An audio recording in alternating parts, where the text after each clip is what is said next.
अगर नियमित रूप से सत्संग की व्यवस्था नहीं हो पा रही है तो कम से कम स्वाध्याय जरूर करें। बिना स्वाध्याय के शयन कभी नहीं करना है।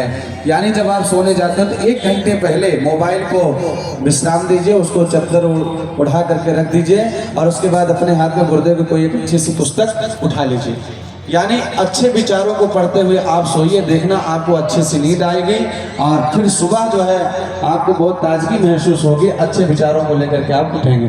तो मेरा निवेदन है स्वाध्याय जरूर, 1 घंटे का स्वाध्याय, अच्छी पुस्तकों का स्वाध्याय करेंगे तो अच्छे विचार आएंगे, अच्छे विचार आएंगे तो अच्छा कर्म करेंगे, अच्छा कर्म करेंगे तो अच्छा फल मिलेगा। कहा गया जहाँ सुमति तहाँ संपत्ति नाना, जहाँ कुमति तहाँ विपत्ति निदान। जहाँ सुविचार होता है, जहाँ सुमति होती है, वहाँ सारी रिद्धियाँ सिद्धियाँ अपने आप आने लग जाती हैं। और जहाँ कुमति होती है भाइयों बहनों, तो वहाँ किस तरीके से समस्याएं दिखाई देती है। और 14 वर्ष तक अयोध्या की क्या स्थिति हुई सबको पता है। तो ये आपको उपासना साधना आराधना का मतलब होता है समाज सेवा। समाज में आप कहीं भी अच्छा कार्य होता हो तो उसमें अपना सहयोग करें। केवल गायत्री परिवार का नहीं, बहुत सारे समाज सेवा के प्रकल्प चलाए जा सकते हैं, जिसमें वृक्षारोपण हो गया, ब्लड डोनेशन हो गया, हॉस्पिटल में जाकर के मरीजों को भोजन कराना हो गया, माता भगवती भोजनालय चलाना, बहुत सारे समाज सेवा के कार्य हैं। और जो इस समय गायत्री परिवार के दिया ग्रुप के बच्चे कर रहे हैं, तो आप लोग जब शांति को जाएंगे तो वहां से जुड़ेंगे तो आप जो समाज सेवा के प्रकल्प भी चला सकते हैं। अखंड ज्योति निर्माण पत्रिका गुरु जी के घर घर पहुंचा सकते हैं, बांट सकते हैं। जिस घर में देवस्थापना नहीं हो उस घर में देवस्थापना करवा सकते हैं। बहुत सारे प्रकल्प आप जो है समाज सेवा के कर सकते हैं। और उसके बाद है समयदान और अंशदान। समयदान जैसे हम लोग कर रहे हैं, गुरु के लिए अपना समय लगा रहे हैं। हम लोग घर के भगौड़े नहीं, हम लोग बाबा जी नहीं है, हम लोग भी अपना समय गुरु जी के कार्य में लगा रहे हैं। बाकी समय जो बढ़ता है अपने पढ़ाई लिखाई में लगाते हैं। और ये बाबू जी बैठे हैं जो यहाँ पर कार्यकर्ता बैठे हैं, ये लोग भी कोई महाराज जी हैं, राजू महाराज, वो क्या यही करते हैं क्या घूम घूम के? नहीं, इसके साथ साथ वो कैटर्स का भी काम करते हैं, लेकिन गुरु के लिए वो अपना समयदान भी कर रहे हैं। हमारे पाल जी तो खैर रिटायर हो गए हैं शायद, अभी क्या करते हैं मुझे नहीं पता है, गुरु जी का काम करते हैं, समयदान कर रहे हैं। और भी बाबू जी हैं, वो भी गुरु जी का काम कर रहे हैं। जो जहाँ है हर व्यक्ति गुरु जी का काम किसी न किसी रूप में कर रहा है। तो आपके पास भी अगर समय है तो 1 महीना, 3 महीना, 4 महीना, 6 महीना, साल भर के लिए शांति कुंज में आइए, समयदान करिए। नहीं शांति कुंज में कर रहे हैं तो शक्तिपीठों पर करिए। अगर वहाँ भी नहीं हो तो अपने गली मोहल्ले में समयदान करिए, गुरु जी के लिए कर सकते हैं। और एक काम और करना, अंशदान, है ना?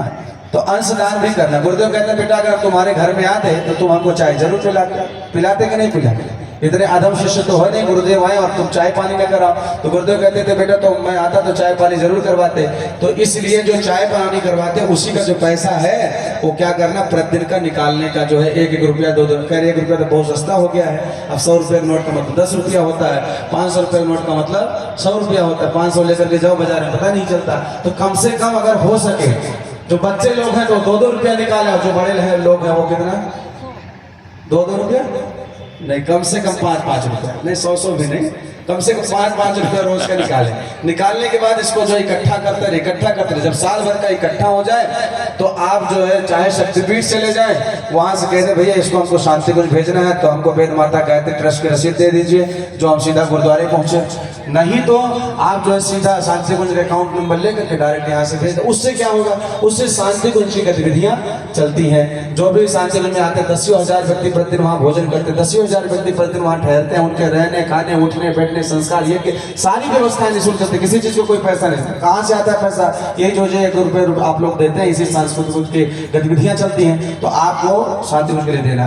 अब आपके आसपास में जो शक्तिपीठ है, क्या वो लोग भूखों मरेंगे? नहीं, वहां भी तो काम हो रहा है ना। तो आपको वहां के लिए क्या करना चाहिए? वहां के लिए जैसे कलश है, ये ऐसा कलश अपने घर में रखिए, उसमें 1 मुट्ठी चावल रोज डालिए 1 मुट्ठी चावल। भोजन बनाने जाए 1 मुट्ठी चावल डालते रहे। जब वो भर जाए झोले में डाल दें, जब भर जाए झोले में डाल दें, जब भर जाए बोरे में डाल दें। 1 बोरा हो जाए सिला, उसको ले जाकर शक्तिपीठ पहुंचा दिया। उसी के साथ लोग भाई साहब 1000 रुपया आप इसको जो है गुरु के काम में लगा देना। तो ऐसे करके शक्तिपीठों पर भी आप अपना अंशदान लगा सकते, अनुदान दे सकते।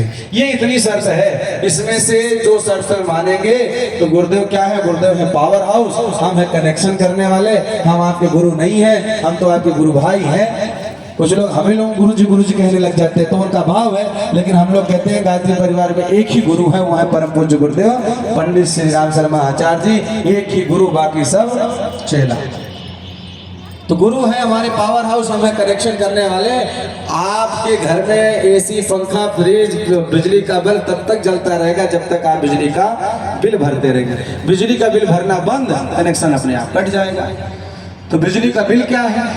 गुरु की कृपा तब तक आपके ऊपर बरसती रहेगी जब तक आप उपासना, साधना, आराधना, समयदान और अंशदान रूपी बिजली का बिल भरते रहेंगे, तब तक गुरु की कृपा आपके ऊपर बरसती रहेगी। यहाँ पर जितने भाई बहन बैठे हैं जो पहले गुरु मंत्र लिए थे, किसी कारण बस संकल्पों को भूल गए हैं,